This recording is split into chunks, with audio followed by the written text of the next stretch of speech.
no compleixen el reglament, prenen decisions arbitràries, entre elles no admeten a tràmit propostes de llei, proposicions de llei, que per cert el Parlament de Catalunya ja va perdre davant del Tribunal Constitucional. Això ja li van fer a Iniciativa fa uns quants anys, Iniciativa va recórrer al Tribunal Constitucional i el Tribunal Constitucional va anul·lar la decisió de la mesa, que en aquell moment estava també en mans de CiU i del Partit Socialista de Catalunya. Em va sorprendre el nivell de barroeria, el nivell de sectarisme i el molt baix nivell, per exemple, jurídic. Perquè el Consell del Poder Judicial, tot s'ha de dir, jo pensava que no podia haver una cosa més baixa que aquella. Doncs sí, la mesa del Parlament de Catalunya i la presidenta del Parlament de Catalunya. Perquè allà embolcallaven els intents de cacicada amb molta més finor jurídica. Aquí és directament alcaldades de poble de 100 habitants. És un Parlament que és cartró pedra. Aquí l'única cosa que hi ha és un sostingut amb una canya, cobrant-se quantitats vergonyoses per part dels diputats, per part dels portaveus, per part dels membres de la mesa, per part de la pròpia mesa, començant per la presidenta, i el que fan és aparentar que són un Parlament quan no són més que una màquina d'engolir diners públics en benefici propi, en benefici d'ells. No formarem part d'aquest establishment provincià, mediocre i profundament corrupte. No en formarem part. No es podran ni comprar ni es podran destruir. Nosaltres hem vingut a destruir l'establishment. Nosaltres hem vingut a destruir aquesta casta política corrupta que ha pres el control de Catalunya. Estem parlant d'un país en el qual, perquè això és el que manifesta que és una autonomia de fireta i un Parlament en quatre calles. Coneix algun país que estigui especialment en situació de crisi, en la qual entri el govern a principis del mes de gener i en 5 mesos no porti els pressupostos al Parlament? Nosaltres hem presentat com 17 proposicions de llei. Aquesta és l'hora que CiU ha bloquejat que vagi al plenari totes i cada una, excepte la que ja no podia bloquejar més, que era la llei de declaració d'independència. Totes les altres les té bloquejades.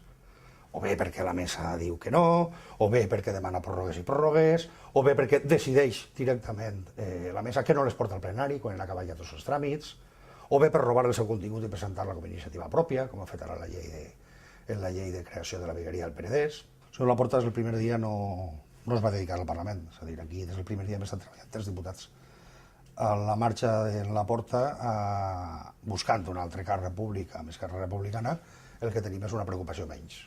En tot cas, és un problema d'un tràsfuga. Aquí que s'agafa un tràsfuga ja sap el que s'emporta. Entre altres coses, quan és una persona que primer vota unes coses i està d'acord amb unes coses i després canvia de posició en benefici propi. Per tant, ja s'ho faran. És un problema d'Esquerra, ja s'ho trobaran. Els parlaments, quan són parlaments, quan són aquesta paròdia, es poden fer aquestes coses. També es fa a Bielorússia, també hi ha Parlament a Líbia.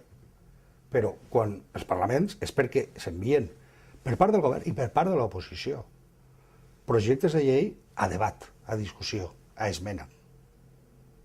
No a aprovació un dia i s'ha acabat per aclamació amb alçada, que és el que està fent CiU en aquests moments. Jo crec que serà més extremat, per una raó, perquè CiU està actuant com si tingués majoria absoluta, oblidant que li va votar el 38% de les persones que van anar a votar. En canvi, CiU pensa que això és seu, que la Generalitat és seva i que el Parlament és seu, i està actuant com si això fos així. Conseqüents que estan cada vegada més crispats, més neguitosos, més nerviosos, més enfadats perquè els altres grups parlamentaris no estiguem al seu servei. I com que els déus enseguen el que volen perdre, aniran per aquesta via cada vegada d'una manera més radical. La seva única política ara és desmantellar l'estat del benestar, retallar, acomiadar, etc. Van començar a parlar que això era legal i que el govern espanyol havia de complir la llei. Nosaltres llavors vam estudiar el tema i es van trobar que en absolut, que la llei, el que diu, que és la que va pactar el tripartit, si uno va votar a favor, però és la llei, el que diu és que el fons de competitivitat serà allò que determini cada any la llei de pressupostos generals de l'Estat. I la llei de pressupostos generals de l'Estat de l'any passat, de cara al 2011, el fons de competitivitat no està dotat, té 0 cèntims. Per això el govern espanyol no té cap obligació de fer cap mena de pagament. Però, més encara, què van fer els partits catalans en el Congrés dels Diputats davant de la llei dels pressupostos de l'Estat? Què va fer CiU, què va fer Esquerra, què va fer Iniciativa, què va fer el PSC? Exactament el mateix. No esmenar, no plantejar, no van dir res. Ara ja no parlen ni Mas, ni Ridao, ni Puigcercós, ni Mas-Colell, ni Duran. Mira com ja no parlen de legalitat, parlen de lleialtat.